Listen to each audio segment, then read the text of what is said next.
ہم لوگ کہتے ہیں گناہ ہوں گے تو توبہ کریں گے نا، اور ہمارے زمانے میں تو گناہ گار ہے ہی نہیں، سارے نیکوکار ہیں اللہ ماشاء اللہ۔ گناہ گار ہوں گے تو توبہ کریں گے۔ کئی دفعہ نا ہمارا بھائی ناراض ہو جاتا ہے، دوست ناراض ہو جاتا ہے، تو وہ جب ناراض ہوتا ہے نا بہت زیادہ بولتا نہیں، تو ہم پھر قریب جاتے ہیں، اس کو پوچھتے ہیں کیا بات ہے، کیوں ناراض ہے، ادھر دیکھیں میری طرف، کیوں ناراض ہے، کیا ہوا؟ وہ کہتا ہے نہیں بس چھوڑو، ہمیں نہیں پتا ہوتا، تفصیل پوچھنی پڑتی ہے، بات کرنی پڑتی ہے، پھر وہ بتاتا ہے کہ وہ جو تو نے ایک جملہ کہا تھا نا وہ تجھے نہیں کہنا چاہیے تھا۔ پھر ہمیں خیال آتا ہے ہاں مجھ سے غلطی ہو گئی، پھر ہم کیا کرتے ہیں، معافی مانگتے ہیں، راضی کرتے ہیں۔ ہوتا ہے ایسے کہ نہیں ہوتا ہے نا جناب؟ تو بندے سے تو بعض اوقات ایسا معاملہ ہو جاتا ہے تجھے پتا نہیں، تو کیا اللہ کی ایسی نافرمانی نہیں ہوتا ہے جس کا تجھے پتہ ہی نہ ہو؟ اللہ کے بندے روز رات کو معافی مانگ کے سوتے تھے، روز، پتہ نہیں کوئی انجانے میں جملہ نہ نکل گیا ہو، ہر وقت ڈرے رہتے تھے، شیمر، بندوں سے نہیں، کس سے؟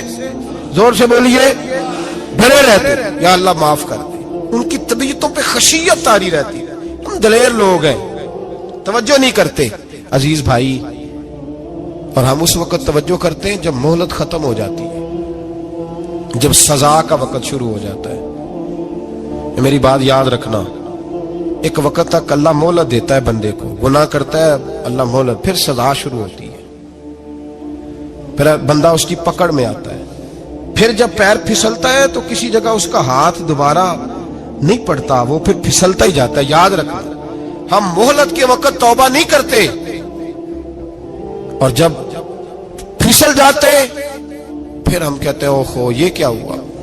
دیکھو حضرت حبیب اجمی رحمت اللہ علیہ سود کا کاروبار کرتے تھے، اب تو لوگوں نے نام بدل دیا ہے نا، سود کا نام لوگوں نے پرافٹ رکھا ہے، اور بڑے بڑے حسین لوگ ہیں، اور نئے نئے ہمارے ترجمے، اور میں وہ پیسے غریبوں کو دے دیتا ہوں۔ کبھی گندے پانی سے وضو ہوا ہے؟ تو گندے رقم سے غریبوں کا بھلا کرے گا تجھے ثواب ملے گا؟ تو مذاق کر رہا ہے تو دین کے ساتھ؟ کبھی گندے پانی سے بھی وضو ہوا ہے؟ میں غریبوں کو کیا مطلب ہے اس بات کا؟ نبی پاک سے زیادہ تجھے غریبوں سے پیار ہے معاذ اللہ؟ حضور نے نہیں کہا سود لے لو اور غریبوں کو دے دینا، حضور رحمت للعالمین ہے نا، تو چاہیے تھا کچھ ایک ہمیں دے کے جاتے۔ حبیب اجمی کہتے ہیں میں سود کا کاروبار کرتا تھا۔ حضرت حسن بصری کبھی کبھی مجھے ملتے تھے اور مجھے فرمایا کرتے تھے مہلت سے فائدہ اٹھا، کہیں ایسا نہ ہو تیری سزا شروع ہو جائے، مہلت سے فائدہ اٹھا، اللہ نے مہلت دی ہوئی ہے، تو سمجھتا ہے میں بڑا سمارٹ ہوں، میری بڑی عقل ہے، میں کہیں الجھ نہیں رہا، میں جا رہا ہوں دھوکے دیے جا رہا ہوں تو کوئی مجھے پکڑ ہی نہیں رہا، یہ مہلت ہے، فائدہ اٹھا، ورنہ پھر جب وہ پکڑنے پہ آتا ہے ان بطش ربک لشدید، پھر اس کی پکڑ سخت ہے۔ توبہ کر لے، مہلت کے وقت توبہ کر۔ کہتے میری دل پہ بات اثر نہیں کرتی تھی، میں جی کرتا، ارادہ کرتا، پر چپ کر جاتا۔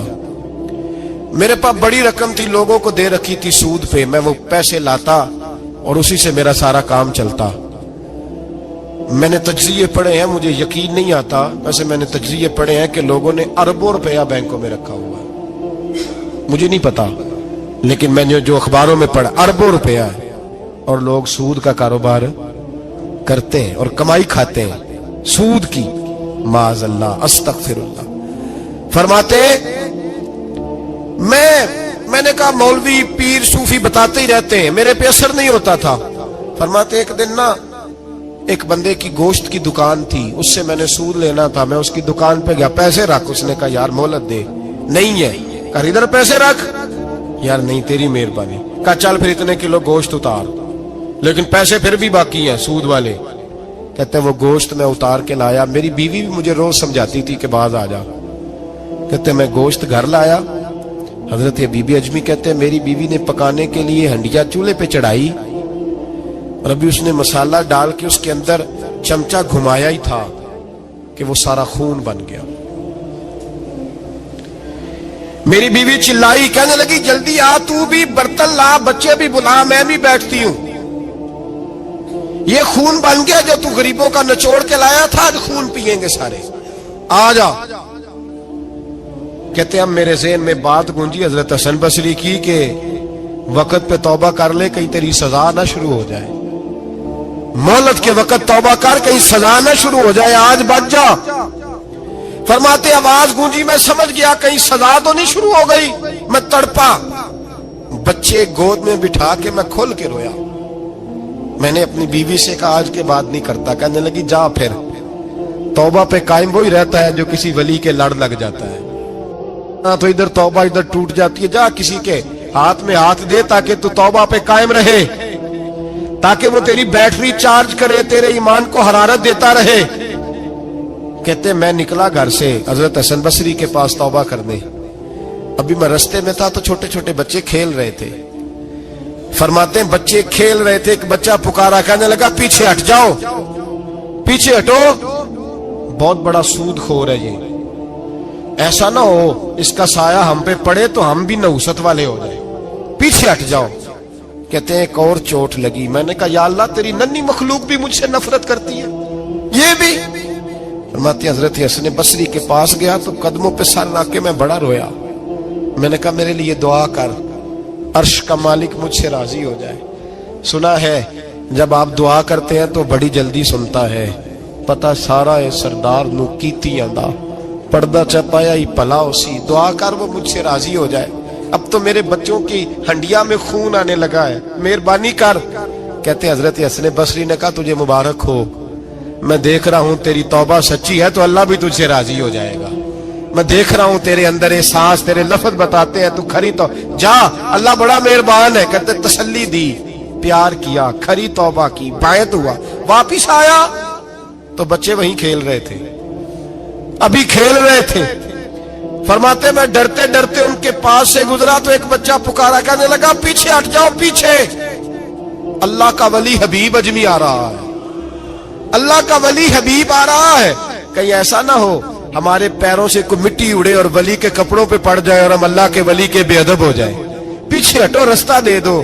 فرماتے میں اللہ اکبر کہا، میں نے کہا مالک تیرے قربان جاؤں، ابھی میں نے توبہ کی اور ابھی تو نے اپنی مخلوق کے دل میری طرف موڑ دیے، ابھی بھائی توبہ کھری سچی، مہلت کے وقت توبہ کرو۔ پھر جب وہ والا وقت آتا ہے نا جب سزا شروع ہو جاتی ہے پھر مشکل ہو جاتا ہے۔ میرے رسول پاک علیہ السلام نے فرمایا سکھوں میں دعائیں مانگا کرو، رب دکھوں میں جلدی قبول کرے گا، سکھوں میں مانگ لو، دکھوں میں جلدی قبول ہوگی، تم صرف دکھوں میں مانگتے ہو پھر حکمت الہی کے تحت دیر ہوتی ہے۔ بھائی پہلی ولی کی صفت یہ ہے کہ وہ توبہ کرنے والے ہوتے ہیں۔ ولی کی پہلی صفت کیا ہے؟ اقبال نے کہا تھا، اس نے کہا مرید سادہ تو رو رو کے ہو گیا تائب، کاش اس پیر مغاں کو بھی مل جاتی توبہ کی توفیق۔ اس نے کہا اللہ کرے پیر بھی توبہ کر لے، مرید تو بڑا رو گیا بیچارہ، اللہ کرے یہ بھی توبہ کرے، یہ بھی باز آئے۔ توبہ انسان کو نوازتی ہے ہر وقت، ہر جملے سے، ہر بات سے، اور ایسی غلطیاں جن کا ہمیں پتہ ہے ان سے تو کرنی ہے، جن کا نہیں بھی پتہ ان سے بھی اب کیا کریں؟ التائبون العابدون، اب اللہ کی عبادت کریں۔ ولیوں کی دوسری صفت کیا ہے؟ وہ اللہ کی، ہمارے زمانے میں نفلوں کا رواج ہی ختم ہو گیا ہے، عصر کی پہلی چار سنتے ہیں، عشاء کی کتنے فیصد لوگ پڑھتے ہیں؟ ہمارے بزرگوں کا طریقہ تھا گھروں میں حجرے مخصوص ہوتے تھے، نبی پاک صلی اللہ علیہ وسلم نے فرمایا گھر کو قبرستان نہ بناؤ، کچھ نوافل گھروں میں بھی پڑھا کرو۔ وہ اذانوں سے پہلے وضو کر کے بیٹھے ہوتے تھے، مصلی آباد ہوتے تھے، اور بہت سارے بزرگوں کی قبریں اس جگہ پہ بنی جہاں وہ عبادت کرتے تھے۔ نفلوں سے دور ہے ہم، نفلوں سے، نفل سے کیا ملتا ہے؟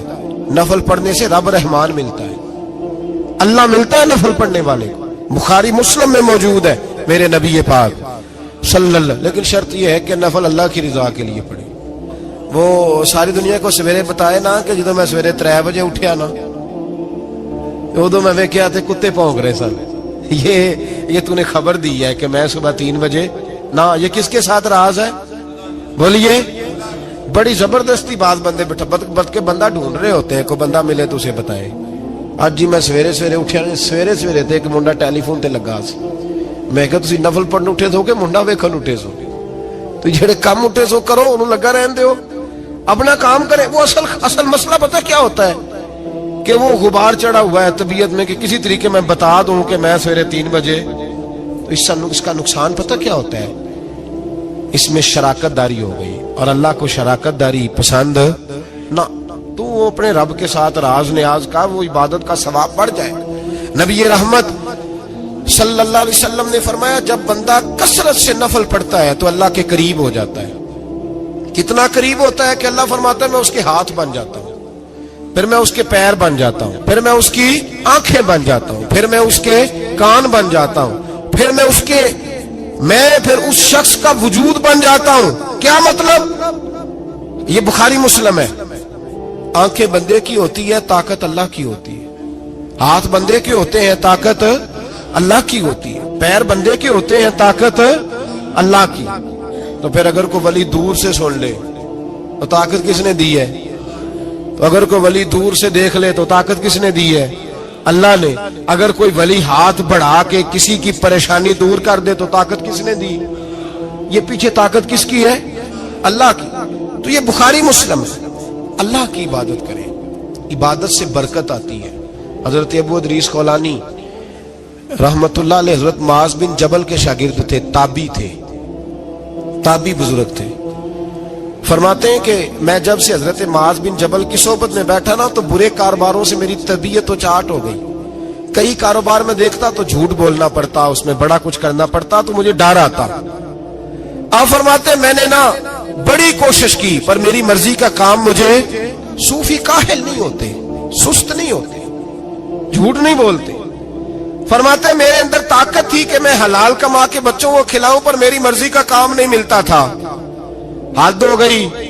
اور جب انسان نیکی کی طرف آتا ہے تو کچھ نہ کچھ آزمائشیں ضرور آتی ہیں, یہ پکی بات ہے, پکی بات. جب وہ غلط ملت کر رہا ہوتا ہے تو اس کو لگتا ہے سارا کچھ صحیح ہے, جب سیدھا ہوتا ہے تو بہت ساری پریشانیاں بھی ضرور آتی ہیں. یہ مزاج ہے دین کا.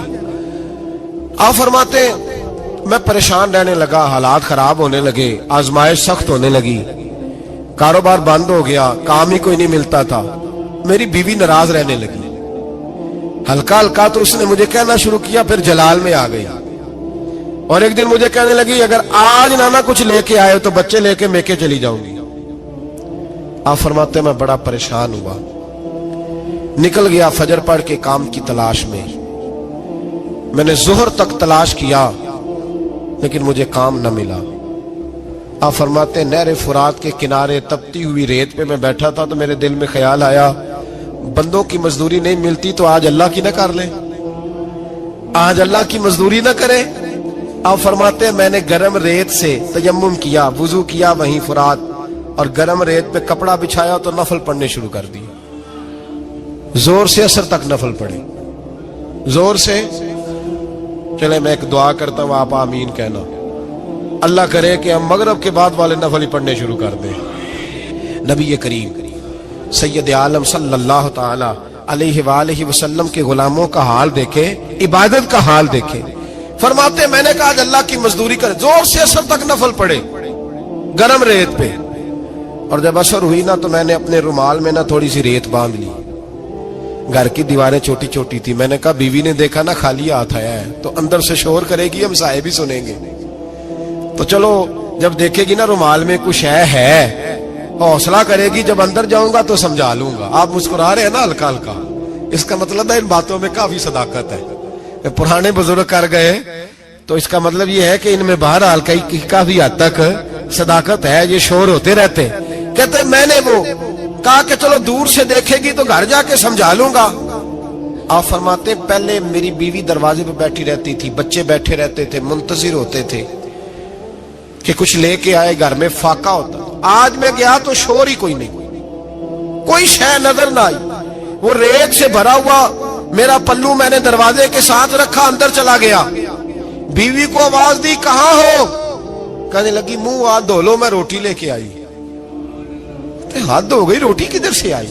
اس گھر میں تو فاقے تھے, کھانا کدھر سے آیا؟ کہتے روٹی لائی, سلاد بھی لائی, دودھ بھی لائی, اس زمانے میں جو نعمتیں تھی پھل بھی لائی, سارا آگے.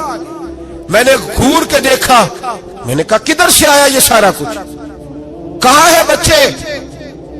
کہنے لگی روٹی کھا کے باہر نکل گئے. میرے دل میں خیال آیا میری بیوی کا کردار تو چاند سے زیادہ اجلا ہے، تو یہ سارا کچھ کیسے آیا؟ میں نے کہا یہ کہاں سے آیا سارا کچھ؟ تو کہتی ہے میری طرف دیکھ کے کہنے لگی پتہ نہیں آج کس کریم کی مزدوری کرنے چلے گئے تھے، پتہ نہیں کس کریم کی مزدوری پہ چلے گئے تھے، زور ہوئی ہے تو اس نے اناج کی بوریاں بھیجی ہیں، چاول بھیجے ہیں، پھل بھیجے ہیں، اتنا کچھ بھیجا ہے کہ میرے گھر میں رکھنے کو جگہ ہی کوئی نہیں۔ یہ کہتے کہتے اٹھی اور کہنے لگی پہلے ہی بڑا آیا تھا، اب اور کیا لائے ہو؟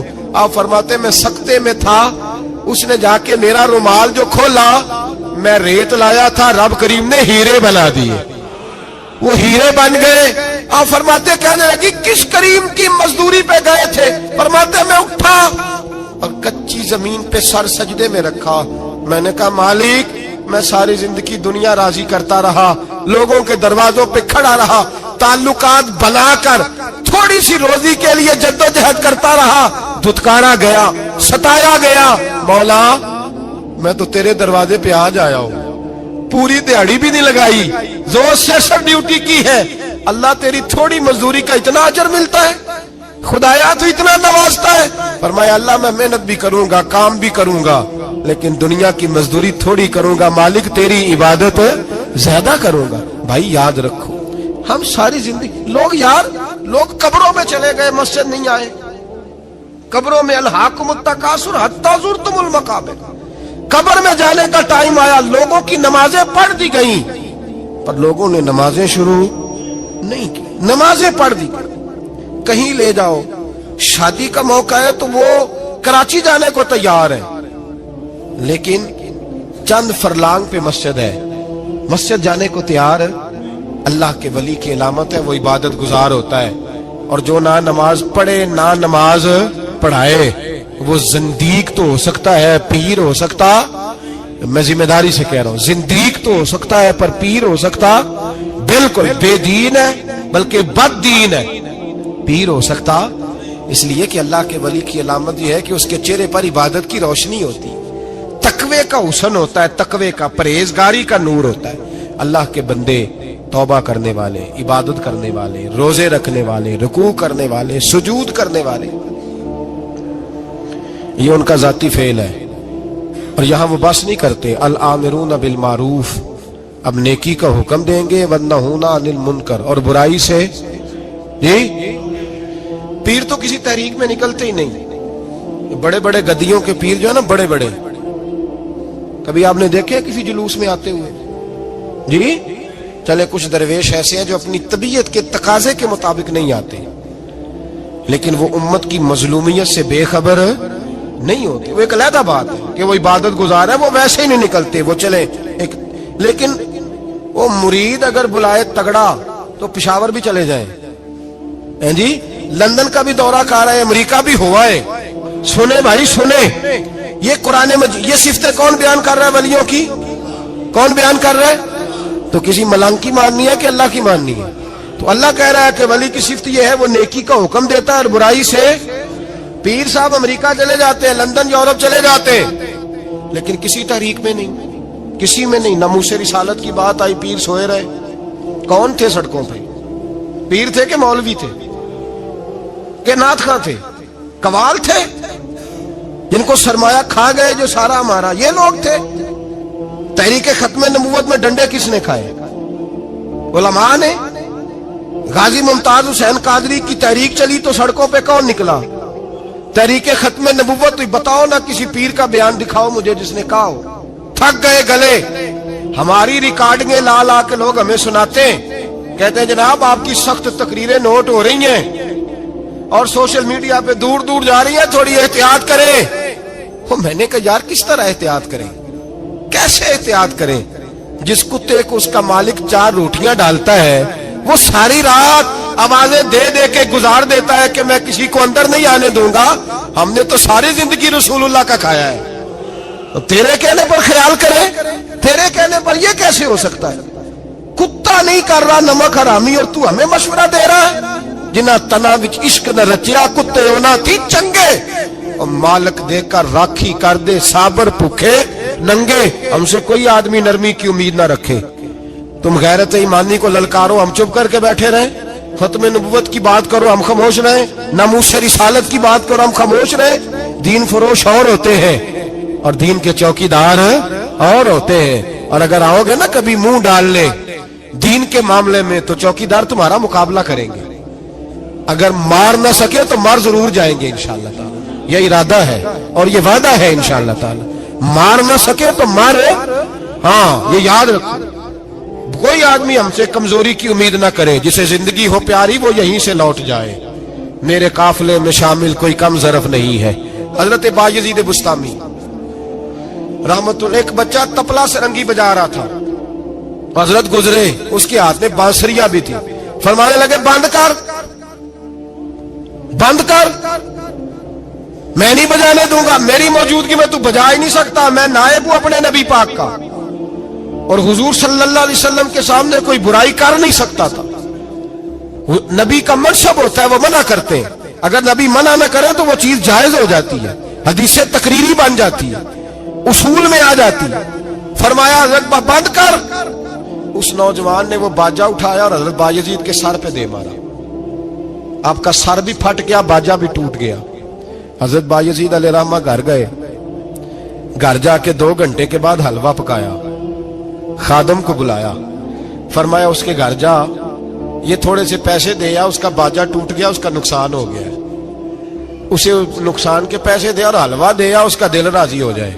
اور ساتھ اسے یہ کہہ دینا کہ حضرت بایزید بستامی کہہ رہے تھے حلوہ بھی کھا لے پیسے بھی رکھ لے, پر دوبارہ باجا خرید کے بجانا نا, اگر دوبارہ بجایا تو میں پھر منع کروں گا. میں تجھے روکوں گا, میں ہوکا دیتا رہوں گا, میں اعلان کرتا رہوں گا, میں دین کے معاملے میں بات کروں گا, میں روکوں گا, میں باز. ایک درویش تھے حضرت امام اعظم کے شاگرد, بادشاہ تپلا سرنگی بجا رہا تھا, بادشاہ. تو پہنچ گئے, بادشاہ کے اٹھا کے نا وہ تپلا سرنگی تو زور سے مارا, زمین پہ ٹوٹ گیا سارا کچھ. بادشاہ نے شیر رکھا ہوا تھا, شام کا وقت تک کہنے لگا اس مولوی کو پکڑو پنجرے میں ڈالو تاکہ شیر کھا جائے. اٹھایا, بابا جی کو پنجرے میں ڈال دیا. ساری رات تپلا سرنگی بجتا رہا. سویرے فجر کا وقت ہوا تو اٹھے گویے جانے لگے. تو بادشاہ کہنے لگا پتہ کرو بابے کے جوتے شوتے کپڑے جو بچے باہر نکال لو. لوگ کہتے ہیں ہم گئے, جب پہنچے نا شیر کے جنگلے میں تو بابا جی فجر کی نماز پڑھ رہے تھے اور شیر ان کے پیر چاٹ رہا تھا. فرماتے ہیں پیر چاٹ رہا تھا تو باہر نکلے تو بادشاہ بھی پریشان, سارے لوگ پریشان, یہ کیا ہوا؟ کہنے لگے بابا تجھے شیر نے کاٹا نہیں, کھایا نہیں, اور تو اتنے اطمینان سے نماز پڑھ رہا, تجھے خیال نہیں آیا؟ بابا جی کہنے لگے ہاں خیال آتا رہا ہے, ساری رات پریشان رہا ہوں. ساری رات کا کس بات کا خیال؟ فرمانے لگے خیال یہ آتا رہا کہ میں نے پڑھنے ہوتے ہیں ساری رات نفل, تو میں نے نفلوں کی نیت باندھی تو شیر میرے پیر چاٹنے لگا, تو اس کا جھوٹا ناپاک ہوتا ہے. بس ساری رات اسی ٹینشن میں گزر گئی ہے کہ پتہ نہیں میری نماز ہوئی ہے کہ نہیں ہوئی. میں یہی سوچتا رہا ہوں ساری رات کہ پتہ نہیں نماز ہوئی کہ نہیں ہوئی. بادشاہ کانپنے لگا, کہنے لگا بابا تو ڈرا نہیں, شیر نے کاٹا نہیں؟ تو آپ فرمانے لگے تو جب کسی کو سفیر بھیجتا ہے تو تیرے سفیر کو کوئی قتل کرتا ہے, کوئی بادشاہ پکڑ کے مارتا ہے؟ کہا نہیں. فرمایا کیوں؟ کہنے لگا اسے پتا ہے بادشاہ کا نمائندہ ہے. آپ فرمانے لگے بادشاہوں کے نمائندے تگڑے ہوتے ہیں, میں تو رب کریم کا دوست ہوں, تو جس رب کریم کے دین کے لیے میں نکلا ہوا مجھے لوارس چھوڑ دے گا, میری پرواہ نہیں کرے گا؟ میں خبردار, آج کے بعد اگر تو نے غیر شرعی حرکت کی تو پھر تجھے ٹوکوں گا, پھر تجھے روکوں گا, پھر تجھے منع کروں. اللہ کے ولی میدان عمل میں رہتے ہیں, وہ ناجائز چیز سے روکتے. یہ پتہ ہے زیادہ مجمع کیوں لگتے ہیں, زیادہ درباروں پہ رش کب پڑتا ہے؟ اس وقت پڑتا ہے جب جو آتا ہے نا اس کو جی کہا جاتا ہے, لنگر, بس تیرا کام ہو جائے گا, تیری شفا ہو گئی, تیرا بیٹا ہو گیا, تو رش ہو جاتا ہے.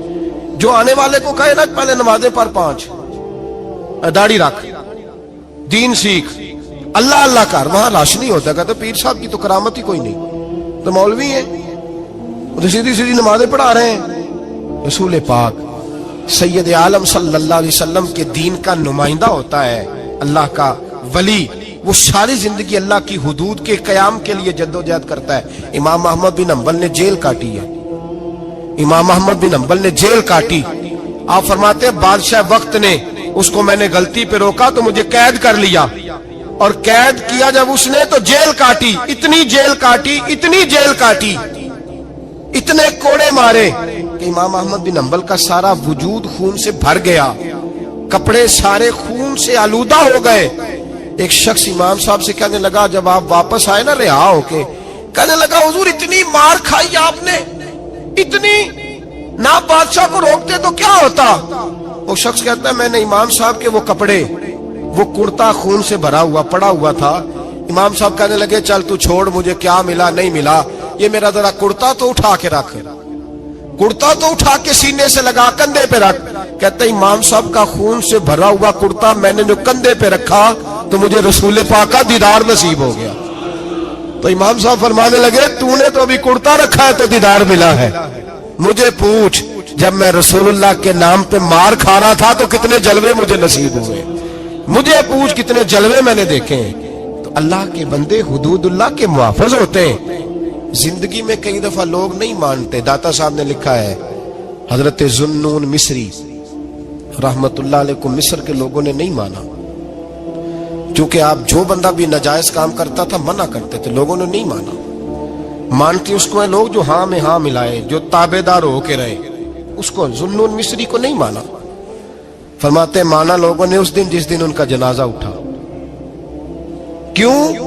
جب حضرت ذوالنون مصری کا جنازہ اٹھا تو گرمی بڑی سخت تھی، سخت گرمی تھی۔ داتا صاحب نے کشف المعجوب میں لکھا ہے کہ پرندے کتار در کتار آئے اور جناب ذوالنون مصری پہ سایہ کر دیا، سایہ ہو گیا، ٹھنڈ ہو گئی۔ اوہو، لوگوں نے کہا تو ولی کامل تھا، تو ایک عام مولوی سمجھ کے ساری زندگی پیچھے رہے، تو کامل تھا۔ کہتے ہم لوگ دوڑے، رش ہو گیا جنازے میں، اور جنازے کے بعد اب لوگوں نے ارادہ کیا کہ زیارت کرتے ہیں۔ تو جب حضرت کا چہرہ اٹھایا تو ان کی پیشانی پہ لکھا تھا ھذا حبیب اللہ، یہ اللہ کا محبوب ہے، مات فی حب اللہ، یہ اللہ کی محبت میں مر گیا ہے، یہ محبوب ہے اللہ۔ ساری زندگی ان لوگوں نے پیغام حق دیا، اور جس کو جو نہیں مانا اس کو دعا دی، دعا دی۔ حضرت ذوالنون مصری کے بارے میں داتا صاحب نے لکھا ہے کہ آپ راوی میں دریا میں جا رہے تھے، کسی جگہ بھی آپ کسی سمندر میں دریا میں آپ جا رہے تھے، تو آپ فرماتے ہیں کہ کشتی میں بیٹھے تھے تو سر پہ نا آپ نے سارے بال منڈوائے تھے، ٹینڈ کرائی تھی، پگڑی باندھی تھی، تو کچھ نوجوان وہاں سے گزرے حضرت ذوالنون مصری کے پاس ہے، تو انہوں نے بابا جی کی ٹینڈ کا مذاق اڑایا، مذاق اڑایا، وہ دیکھو ٹینڈ کیسی ہے بابا جی، اور پھر بچے تالیاں بجانے لگے، ہنسنے لگے، پھپتیاں کسنے لگے۔ اللہ اکبر، بڑا مزہ آتا ہے دین کے لیے تانا سننے میں، لطف آتا ہے، ٹھنڈ پڑ جاتی ہے انسان۔ انہوں نے مذاق اڑایا تو کشتی قریب سے گزر گئی، آپ کے مرید ناراض ہوئے، کہنے لگے حضور یہ بدتمیز ہے، نالائق ہے، ان کے لیے بد دعا کرے یہ غرق ہو جائے۔ ماننے لگے یار جانے دو، کہا حضور نہیں کریں دعا، میں جانے دو، کہا حضور کریں دعا، تو دعا سنو اللہ کے بندے کی۔ کہنے لگے اے اللہ جس طرح دنیا میں یہ ہنس رہے ہیں انہیں قیامت میں بھی ہنستا ہی رکھنا، انہیں قیامت میں بھی ہنستا ہی رکھنا۔ یہ دعا کیا دی؟ وہ بچے کشتی موڑ کے واپس آئے، بابا جی کے پیروں میں گر گئے، کہنے لگے توبہ کرا دے، ہم بھی غلام بننا چاہتے ہیں۔ میرے رسول پاک سے صحابہ نے احد کے میدان میں کہا تھا یا رسول اللہ ان کے لیے دعائے ضرر کریں، تباہ ہو جائیں، انہوں نے آپ کو پتھر مارے، تو نبی پاک نے کہا اللہم اہد قومی فانہم لا یعلمون، یا اللہ میری قوم کو ہدایت دے دے، یہ جانتے نہیں یہ کیا کر رہے ہیں۔ تو رب کریم کا بندہ اللہ کی حدود کا محافظ ہوتا ہے۔ قرآن کی بتائی ہوئی ان صفتوں میں ہم دیکھیں گے کہ ولی کون ہے، یہ صفات قرآن نے بیان کی ہیں۔ اب جو ان صفات کا حامل ہوگا اس سے پیار کرنا پڑے گا، اس سے محبت کرنی ہوگی، اس کے ساتھ دل لگانا ہوگا، نسبت جوڑنی ہوگی۔ مٹی دا تو مٹی ہونا قاضی بلے بلے، اج مٹی دے اتے بندیا، کل مٹی دے تھلے ہو بندیا، مٹی دیا ہو بندیا، مٹی دیا ہو بندیا، مٹی دیا۔ ਕਿਸੇ ਜ਼ਾਤ ਨਹੀਂ ਪੁੱਛਣੀ ਤੇਰੀ, ਮੰਜਾ ਚੁੱਕਦਿਆਂ ਲਾਣੀ ਨੀ ਦੇਰੀ। ਐਵੇਂ ਕਰਨਾ ਮੇਰੀ ਮੇਰੀ, ਹੋ ਤੂੰ ਹੈ ਮਿੱਟੀ ਦੀ ਢੇਰੀ। ਓ ਬੰਦਿਆ ਅੱਲਾ ਦਿਆ, ਹੋ ਬੰਦਿਆ ਅੱਲਾ ਦਿਆ, ਤੂੰ ਅੱਲਾ ਹੀ ਅੱਲਾ ਬੋਲ ਤੇ ਜਾਣਾ ਇੱਕ ਦਿਨ ਮੌਲਾ ਕੋਲ, ਤੇ ਪੂਰਾ ਨਾਪ ਤੇ ਪੂਰਾ ਤੋਲ।